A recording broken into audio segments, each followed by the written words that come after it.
में आपका स्वागत। मैं राहुल ओझा आपके साथ। रांची से बड़ी खबर है, जहां बीजेपी कांग्रेस कार्यकर्ता आमने सामने हो गए। कांग्रेस कार्यालय के बाहर तनाव हो गया। कार्यालय के पास बीजेपी महिला सदस्य पहुंच गई।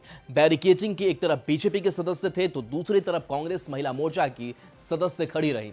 दोनों ओर से जमकर नारेबाजी जारी है। कार्यकर्ताओं को नियंत्रित किया जा रहा है तो कांग्रेस कार्यालय के बाहर ये तनाव देखने को मिल रहा है। रांची से बड़ी खबर, जहां कार्यालय के बीजेपी महिला सदस्य और इसके साथ साथ कांग्रेस महिला सदस्य आपस में ही कैसे आमने सामने हैं। और देखिए, बिहार में पीएम का अपमान और इसको लेकर के अब बिहार में हमने देखा कि किस तरीके से बीजेपी का आक्रोश दिखा था, सदाकत आश्रम तक पहुंचे थे। और अब ये रांची की तस्वीर भी सामने आई है, जहां राहुल गांधी को लेकर के नारेबाजी बीजेपी कार्यकर्ताओं की तरफ से की जा रही है। ये तस्वीर सामने आई है, जहां कांग्रेस कार्यालय के बाहर ये तनाव देखने को मिल रहा है। कांग्रेस कार्यालय के बाहर बीजेपी के जो कार्यकर्ता है वो पहुंच गए और लगातार इस बात का विरोध जताया जा रहा है कि बिहार में जो वोटर अधिकार यात्रा के दौरान जिस तरीके से गाली गलौज मंच से की गई, इसके बाद से कांग्रेस पर लगातार बीजेपी हमलावर है। आगे नहीं बढ़ने दे रहे और यहाँ पर नारेबाजी देखिए, यहाँ पर पूरी तरीके से सुरक्षा का जो घेरा है वो घेरा दो स्तरीय घेरा व्यवस्था है, ताकि आप मोर्चा की जो सदस्य हैं लगातार नारेबाजी करते हुए झारखंड कांग्रेस भवन की ओर बढ़ रही हैं। लेकिन ठीक यूनिवर्सिटी के चौक के पास, जहां आपको प्रदेश कांग्रेस कार्यालय के पास उन्हें मुड़ना है, वहां पर सुरक्षा व्यवस्था बिल्कुल चाक चौबंद कर दी गई है, ताकि यहां से कांग्रेस जो भवन है वहां की ओर लोग नहीं मुड़ पाए। और ऐसे में देख सकते हैं कि यहाँ पर पुलिस बल की तैनाती है और ट्रैफिक को पूरी तरह यहाँ पर रोक दिया गया है। लेकिन यहाँ पर देख सकते हैं कि लगातार नारेबाजी करते हुए जो यहाँ पर झारखंड बीजेपी की जो महिला मोर्चा की सदस्य हैं, सीधे बात करेंगे कि क्या कहेंगे जी। क्या? राहुल गांधी के जितने भी पार्टी है, ये अच्छी पार्टी है, उसने गंदी गाली दी है। एक माँ को नहीं, पूरे भारत माताओं को गाली दी है। हमारे आदरणीय प्रधानमंत्री जी की माता जी के अपमान में जो राहुल गांधी ने किया है, उनके जो कांग्रेस पार्टी ने किया है, बस उसी का आंदोलन हम कर रहे हैं। हम शांतिपूर्वक इस आंदोलन को आगे ले जाना चाहते हैं। बंदी को देख सकते हैं कि तोड़ने की कोशिश है और यहाँ पर जो पुलिस बल की तैनाती है, देख सकते हैं कि यहाँ पर सीधे पुलिस बल को पीछे धकेलने की कोशिश की जा रही है। और सीधे जो बीजेपी महिला मोर्चा की सदस्य देख सकते हैं कि यहाँ पर लगातार धक्का मुक्की जारी है, ताकि कांग्रेस भवन की तरफ बढ़ा जा सके। लेकिन पुलिस के जवान तैनात हैं यहाँ पर और लगातार यहाँ पर देखिए बैनर पोस्टर जो है यहाँ पर लगातार जो है उसके साथ आगे बढ़ने की कोशिश है। लेकिन पुलिस बल जो यहाँ पर है वो लगातार उन्हें रोकने की कोशिश कर रहे हैं। ऐसे में वास्तव में स्थिति जो है कांग्रेस भवन के जो ठीक पहले जो गेट है, यूनिवर्सिटी गेट, वहाँ पर स्थिति बेहद ही यहाँ पर तनावपूर्ण है। और यहाँ पर देखिए दोनों तरफ से देखिए यहाँ पर जो महिलाएं पहुँच गई। न्यूज 18 संवाददाता फोन लाइन पर। संजय, क्या अब भी ये कोशिश हो रही है कांग्रेस भवन की तरफ आगे बढ़ने में? और जिस तरीके से प्रधानमंत्री नरेंद्र मोदी पर बयानबाजी हुई थी, इसका आक्रोश भी बीजेपी का दिख रहा है? नहीं, फिलहाल देखिए स्थिति सब शांतिपूर्ण है, क्योंकि बीजेपी महिला मोर्चा की ओर से घोषणा की गई कि आक्रोश रैली खत्म की जाती है, लेकिन आंदोलन जारी रहेगा। लेकिन आधे घंटे तक कांग्रेस मुख्यालय के ठीक 20 मीटर की दूरी पर, जहां मुख्य रोड से आप टर्न करते हैं कांग्रेस भवन की ओर, वहां यूनिवर्सिटी गेट के पास करीब आधे घंटे तक जो नजारा रहा, आमने सामने बीजेपी और कांग्रेस की महिला मोर्चा के सदस्य दोनों आमने सामने थे और बीच में एक बैरिकेडिंग थी और पुलिसकर्मियों की तैनाती थी। बस समझ लीजिए कि पुलिसकर्मियों के पसीने छूट गए दोनों ओर से कार्यकर्ताओं को रोकने के लिए, क्योंकि ये आक्रोश रैली बीजेपी महिला मोर्चा की थी, लिहाजा उन्हें रोकने के लिए पुलिसकर्मियों को आगे आना पड़ा। लेकिन वो रुकने का नाम नहीं ले रहे थे, लगातार आगे बढ़ने की कोशिश की गई। 2 सुरक्षा चक्र था। एक सुरक्षा चक्र चूंकि एक जो सामान्य तौर पर जो कर सकते हैं कि शारीरिक बल के बूते जो रोकने की कोशिश होती है उसके जरिए की गई, लेकिन कह सकते हैं कि लोग वहां से आ रहे थे तो पहला घेरा तोड़ दिया गया, लेकिन दूसरे घेरे में बैरिकेडिंग लगा दी गई थी। तो बैरिकेडिंग और पुलिसकर्मियों का जो दूसरा लेवल था वो रोकने में कामयाब रहा। लेकिन करीब आधे घंटे तक नजारा ऐसा रहा कि एक तरफ कांग्रेस की महिला मोर्चा के सदस्य नारेबाजी करते रही और दोनों ओर से आई, दूसरी तरफ बीजेपी की, दोनों ओर से जो पार्टी नेताओं को लेकर नारेबाजी हुई। हालात उस समय ऐसे तनावपूर्ण हो गए, कि कहीं दोनों महिला कार्यकर्ताओं की भिड़ंत आपस में ना हो जाए।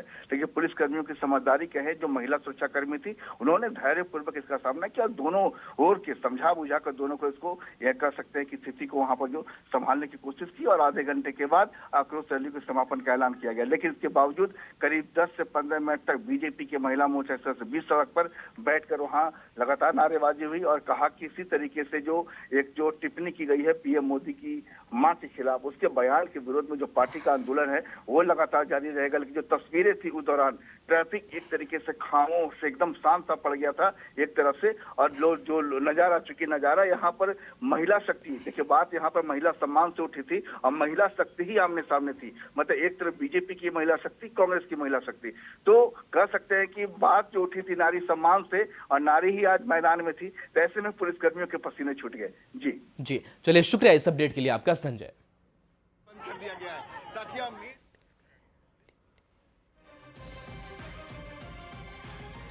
और देखिए, बिहार में 17 अगस्त से शुरू हुई राहुल गांधी और तेजस्वी यादव की वोटर अधिकार का आज समापन हो रहा है और इसको लेकर पटना में आज इंडिया गठबंधन के बड़े नेताओं का महाजुटान हो रहा है। इसमें आज झारखंड के मुख्यमंत्री हेमंत सोरेन भी शामिल होंगे। हेमंत सोरेन एसआईआर के विरोध में जेएमएम का पक्ष रखेंगे। हालांकि जेएमएम शुरू से ही एसआईआर का विरोध कर रही है। तो देखिए, आज जो समापन होना है राजधानी पटना में, और इसको लेकर के हमने तस्वीरें भी दिखाई पटना के गांधी मैदान की, और इस कार्यक्रम में आज मुख्यमंत्री हेमंत सोरेन भी शामिल होंगे और एनडीए के खिलाफ जो लगातार एक बिगुल फूंका जा रहा है, इस यात्रा के जरिए भी लगातार एक विरोध देखने को मिला था और अब हेमंत सोरेन की भी मौजूदगी इस कार्यक्रम में और इंडिया गठबंधन की एकजुटता का भी संदेश देने की कोशिश।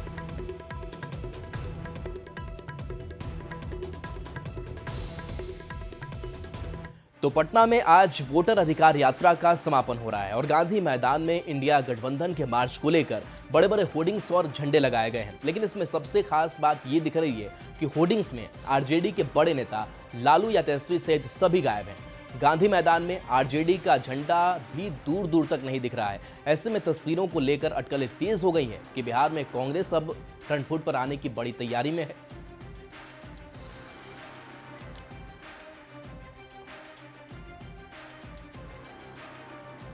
तो मुख्यमंत्री हेमंत सोरेन के वोटर अधिकार यात्रा में शामिल होने पर बीजेपी ने तंज कसा है। वहीं कांग्रेस के का कहना है कि राहुल गांधी के इस मुद्दे पर सभी सहयोगी साथ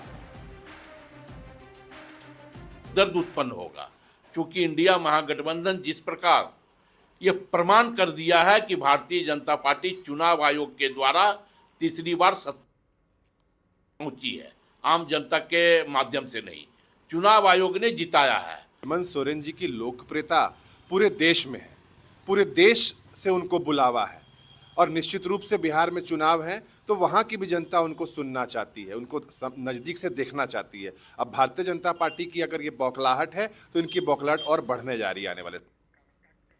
पटना में झारखंड के कांग्रेस कोटे के मंत्री, विधायक और कार्यकर्ता आज पटना में वोटर अधिकार यात्रा में शामिल हो रहे हैं। झारखंड कांग्रेस अध्यक्ष ने बताया कि राहुल गांधी के नेतृत्व में यात्रा सफल रही, समाज के हर तबके का समर्थन मिला। सासाराम से लेकर विभिन्न जिलों में जनसैलाब उमड़ा इस यात्रा में। सभी वर्ग के लोग इस यात्रा में शामिल हुए, चाहे वो किसान हो, मजदूर हो, और हर तबके के लोगों ने इस यात्रा में अपनी भागीदारी दी। झारखंड के स्वास्थ्य मंत्री इरफान अंसारी के एक बयान से झारखंड का सियासी पारा हाई है। उन्होंने कहा कि अगर कुछ राहुल गांधी आदेश दे दे तो झारखंड में बीजेपी के सभी ऑफिस तोड़ दिए जाएंगे, जिस पर बीजेपी ने भी पलटवार किया है। क्या है पूरा मामला, इस रिपोर्ट में दिखाते हैं।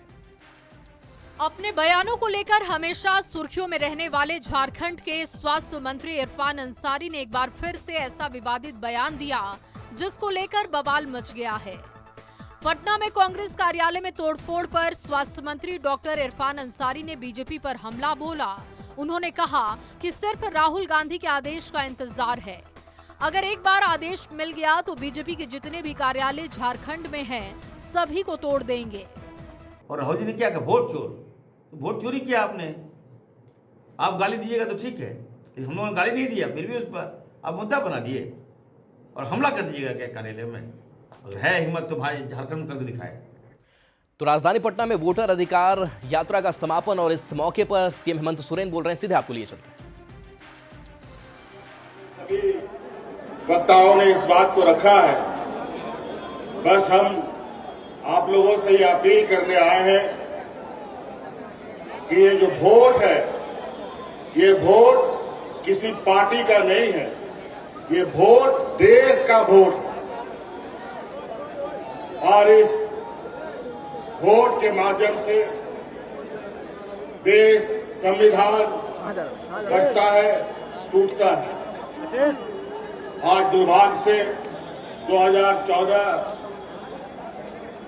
में कुछ चालाक चतुर लोगों ने धन बल के दम पर सत्ता हासिल कर लिया है। और 2014 से जिस तरीके से इस देश को इन लोगों ने तबाह किया है, अगर आज नहीं चेते तो फिर आपको दोबारा कभी चेतने का मौका नहीं मिलेगा। चाहे वो नोटबंदी की बात हो, चाहे कोरोना काल की बात हो, चाहे अलग प्राकृतिक आपदा की बात हो। मुझे लगता है ये भारत देश आजादी के बाद जितने लोग इस भारतवर्ष में नहीं मरे, ये 2014 से लेके अब तक 13 सालों में उससे कई गुना ज्यादा लोग मारे जा चुके हैं। चाहे वो किसान हो, चाहे मजदूर हो, आदिवासी, दलित, पिछड़ा का तो बात ही कहना था। ये तो युगों युगों से इनके ऊपर शोषण होते आया है। जब जब हम लोगों ने एकजुट होकर लड़ाई लड़ी है, हमने विजय पाई है। आज वोट डालो और राजनीति करो के रणनीति के आधार पर मौजूदा एनडीए सरकार देश में और विभिन्न राज्यों में काबिज है और धन बल के दम पर, ईडी, सीबीआई, इनकम टैक्स के दम पर लोगों को, जनप्रतिनिधियों को डराने धमकाने का काम कर रहा है। इसीलिए साथियों, आज इस वोट चोरी की बात हो रही है, ये चोरी आज से नहीं चल रही है। बड़े भाई राहुल गांधी जी ने तो बहुत पहले से ही इस पर नजर गाड़ रखी थी, लेकिन अंतोगत्वा वो वोट चोरी करने वाला समूह आखिरकार पकड़ा जा चुका है। और आज वो लोग आपके सामने उनका पर्दाफाश किया जा रहा है। इस वजह से अब आप सब लोगों को, विशेषकर इस राज्य के, इस देश के आदिवासी, दलित, पिछड़ा, गरीब, किसान, मजदूरों के लिए ये चुनाव सिर्फ चुनाव मात्र नहीं है। ये चुनाव सिर्फ बिहार नहीं, पूरा देश बचाने का संकल्प का चुनाव होगा।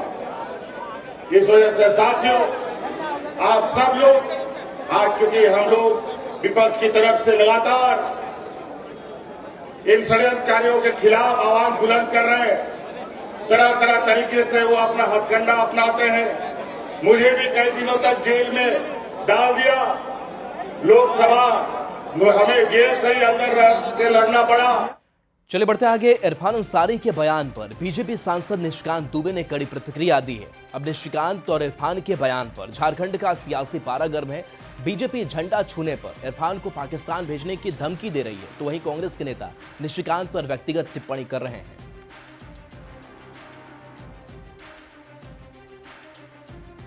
कहते हैं राहुल गांधी इशारा दे तो सारे भाजपा के कार्यालयों को तोड़ देंगे। इरफान साहब, अगर बाजुओं में दम है तो एक कार्यालय का एक ईंटा और एक झंडा भी घिसका कर दिखाए ना, फिर आपको वापस हम लोग पाकिस्तान भेज देंगे। फर्जी कार्यक्रम वाली ये भारतीय जनता पार्टी वोट अधिकार रैली से इतनी घबरा गई है, इतनी विचलित है कि इनके पैरों तले से जमीन खिसक चुकी है। अब अपने ही लोगों से देश के प्रधानमंत्री को मां की गाली दिलवा रहे हैं। झारखंड मुक्ति मोर्चा तोड़फोड़ की राजनीति नहीं करती है। हम विकास की बात करते हैं, विकास की राजनीति करते हैं, जनता के साथ रहने की बात करते हैं। और अभी पर्व का समय है, करम पर्व है, और भारतीय जनता पार्टी हमेशा से चाहती है कि ऐसे पर्वों के समय में आपसी जो भाईचारा है वो खत्म हो, लेकिन झारखंड मुक्ति मोर्चा हम इसको कभी खत्म नहीं होने देंगे। और लातेहार से बड़ी खबर, जहां एक साथ 9 उग्रवादियों ने सरेंडर किया है। AK-47 और कारतूस के साथ इन्होंने सरेंडर किया है। JJMP से जुड़े हुए सारे उग्रवादी हैं। झारखंड पुलिस और CRPF के अधिकारी मौजूद रहे, तो एक साथ 9 उग्रवादियों का सरेंडर, ये बड़ी खबर। जहां AK-47 और कारतूस के साथ इनका सरेंडर हुआ है। ये तस्वीर भी आपको दिखा रहे हैं, जहां देखिए काफी संख्या में यहाँ पर AK-47 दिखाई दे रहा है। विकास हमारे साथ न्यूज 18 संवाददाता फोन लाइन पर। विकास, एक साथ 9 उग्रवादियों का ये सरेंडर, बड़ी बात, अपडेट क्या? बिल्कुल, यह लातेहार जिले के लिए सबसे बड़ा नक्सलियों का आत्मसमर्पण का ये दौर है, जिसमें ये बड़ा एक कार्रवाई है। लातेहार के SP कुमार गौरव के सार्थक पहल से यह संभव हो पाया है। बताते चलूं कि JJMP के सुप्रीमो पप्पू लोहरा के मारे जाने के बाद, इनकाउंटर में मारे जाने के बाद JJMP के नक्सली कहीं ना कहीं सहम और डर से गए थे। उसके बाद से लगातार नक्सलियों ने सरेंडर करना शुरू किया था। उसी दरमियान आज फिर पुनः एक बड़ी नक्सली सरेंडर हुई है लातेहार में, जिसमें JJMP का जनरल कमांडर रविंद्र यादव समेत 9 नक्सलियों ने सरेंडर किया है, जिन्होंने एक AK-56, AK-47 4 समेत भारी मात्रा में राइफल, हथियार, गोली बारूद के साथ आत्मसमर्पण किया है। कहीं न कहीं JJMP नक्सलियों का निस्ता नाबूद अब लातेहार जिले से हो चुका है। जी, चलिए, शुक्रिया विकास इस अपडेट के लिए आपका। खबर जमशेदपुर से है, जहां बाघनंदा गांव में पत्नी पर पति की हत्या का आरोप लगा है। आरोप है कि परशुराम टुड्डू की पत्नी सुमन टुड्डू ने अपने बॉयफ्रेंड के साथ मिलकर पति की हत्या कर दी। परशुराम और सुमन कल दोपहर को साथ खेत में गए थे, लेकिन शाम को पत्नी अकेले घर पहुंची। घर वालों ने जब परशुराम की खोजबीन की तो खेत में उसका शव मिला। देखकर लग रहा है कि धारदार हथियार और लाठी डंडे से पीटकर उसकी हत्या की गई है। पुलिस ने आरोपी पत्नी को गिरफ्तार कर लिया है। उसका बॉयफ्रेंड हैंडल जूरी फरार है। पुलिस उसकी गिरफ्तारी के लिए छापेमारी कर रही है।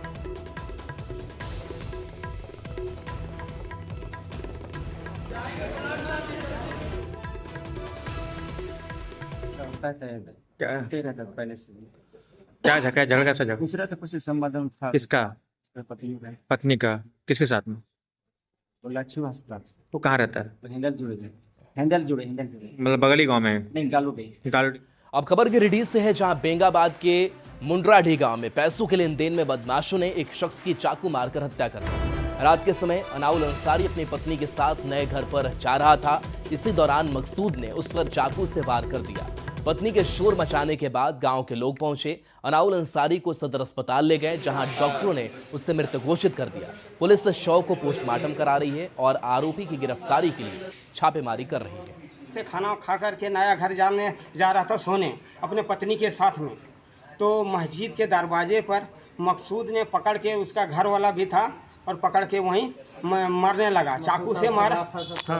मकसूद था, उसका बाप था, उसका माँ और उसका पत्नी भी थी। तो उसके बाद में उसका पत्नी, अनाउल के पत्नी चिल्लाने के बाद में हम लोग दौड़ के आए। मालूम हुआ तब तक उसको पकड़ के लेके चल गया। बोला इसको मार दिया, अभी तुमको भी मारेगा, जल्दी चलो घर। पैसा का लेन देन का मामला था इन लोग का, और गांव का ही लड़का है जो उसके साथ रहता था, वही चाकू से मारकर उसकी हत्या कर दी। आगे की कार्रवाई पुलिस क्या कर रही है? पुलिस रेड छापामारी कर रही है। अब बात खाट पर सिस्टम की। झारखंड के कई ऐसे गांव हैं जहां अब तक पक्की सड़क नहीं बन पाई है। गिरिडीह के देवरी प्रखंड का जेवड़ा गांव उसी में से एक है। गांव के नरेश सोरेन की पत्नी सलगी मुर्मू को जब प्रसव पीड़ा हुई तो घर वाले खाट पर लादकर पैदल मुख्य मार्ग तक पहुंचे। उसके बाद सलगी को अस्पताल ले जाया गया। इस गांव में बाइक ले जाने का भी रास्ता नहीं है। गांव वालों का कहना है कि जब कोई बीमार पड़ता है तो उसे खाट पर लादकर ही वो अस्पताल ले जाते हैं। बरसात के मौसम में गांव से बाहर निकलना और भी मुश्किल हो जाता है, क्योंकि पहाड़ी नदी रास्ते में पड़ती है, जिसमें पानी की धार तेज होती है।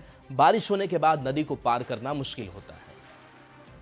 ये शर्मसार करने वाली बात है। ना तो यहाँ पे सड़क की व्यवस्था है और ना ही गांव के लोगों के लिए एम्बुलेंस सुविधा दी गई है। कहीं न कहीं हमारे यहाँ के विधायक जो एक महिला है, यहाँ के MP जो महिला है, उसको एक प्रश्न चिन्ह करता है। और देखिए, इस तस्वीर के सामने आने के बाद सवाल उठ रहे हैं कि गांव तक पहुंचने के लिए सड़क क्यों नहीं बनी। सवाल कई हैं, और सवाल ये भी है कि गांव वालों के लिए स्वास्थ्य सुविधाएं सुलभ क्यों नहीं है। तो ये बड़े सवाल हैं इस तस्वीर के सामने आने के बाद कि गांव तक पहुंचने के लिए सड़क क्यों नहीं बनी है, और हालात कुछ इस कदर हैं। सवाल यह है कि गांव वालों के लिए स्वास्थ्य सुविधाएं सुलभ क्यों नहीं है, और सवाल ये भी है कि गांव वालों को क्या भगवान भरोसे छोड़ दिया गया है? तो स्वास्थ्य व्यवस्था की बदहाली से जुड़ी अगली खबर रामगढ़ से है, जहां आदिवासी बहुल पलानी गांव में 5 साल पहले उप स्वास्थ्य केंद्र बना था, लेकिन इस केंद्र में अब तक डॉक्टर और नर्स की तैनाती नहीं हुई। गांव के लोग बीमार पड़ने पर पतरातू या रांची जाने को मजबूर हैं। संवाददाता जावेद खान की इस रिपोर्ट को दिखाते हैं। इस वक्त मैं मौजूद हूं पतरातू प्रखंड के अति सुदूरवर्ती पलानी के संथाली टोला में। आप देख सकते हैं यहाँ पर 5 वर्ष पूर्व इस उप स्वास्थ्य केंद्र का निर्माण कराया गया था ताकि क्षेत्र के लोगों को स्वास्थ्य सुविधाएं यहाँ पर मिल पाए। लेकिन देख सकते हैं किस हाल में ये उप स्वास्थ्य केंद्र है। यहाँ पर निर्माण के बाद से ना नर्स बैठी है ना डॉक्टर बैठे। देख सकते चारों तरफ झाड़ियाँ उगाई हैं और अस्पताल अब जर्जर अवस्था में पहुँचते जा रहा है। इससे लाभ मिला, इलाज होता है? नहीं। कहाँ जाती हैं भैया? पतरातू रामगढ़। पतरातू रामगढ़ जाती हैं। आपका क्या नाम है? मेरा नाम निशा कुमारी है। अच्छा, ये कब बना है? 5 साल पहले? हाँ, 5 साल के पहले हो गया है। तो आप लोग अभी इलाज के लिए कहाँ जाती हैं? पतरातू रामगढ़ रांची जाते हैं। तो इसका बनने का लाभ आपको नहीं मिला? नहीं मिला है। कभी डॉक्टर नर्स? डॉक्टर नर्स नहीं आया है, बनने की वजह पता नहीं आया है कभी। नहीं। आपका क्या नाम है? पंकज मांझी। तो कभी इसका आपको लाभ मिला? नहीं, कभी नहीं। नहीं। अभी कहाँ जाते हैं इलाज के लिए? जाते हुए रांची रामगढ़ जाते हैं, बस पतरातू जाते हैं। हाँ। ऐसे में यहाँ के ग्रामीण इस उप स्वास्थ्य केंद्र के निर्माण की उपयोगिता पर सवाल उठा रहे हैं। दूसरी ओर स्वास्थ्य विभाग लगातार दावा कर रहा है कि ग्रामीण स्तर पर, टोले स्तर पर लोगों को स्वास्थ्य सुविधाएं उपलब्ध कराई जा रही है। लेकिन इस उप स्वास्थ्य केंद्र को देखकर ऐसा कहीं से भी नहीं लगता है, क्योंकि यहाँ निर्माण के बाद से ना नर्स आए हैं, ना डॉक्टर आए हैं, ना दूसरे मेडिकल स्टाफ आए हैं। ऐसे में यहाँ के लोगों को अब भी पतरातू, रामगढ़ या रांची इलाज के लिए जाने को मजबूर होना पड़ रहा है। जावेद खान, न्यूज़ 18 रामगढ़। और एक नजर इस वक्त की हेडलाइंस पर।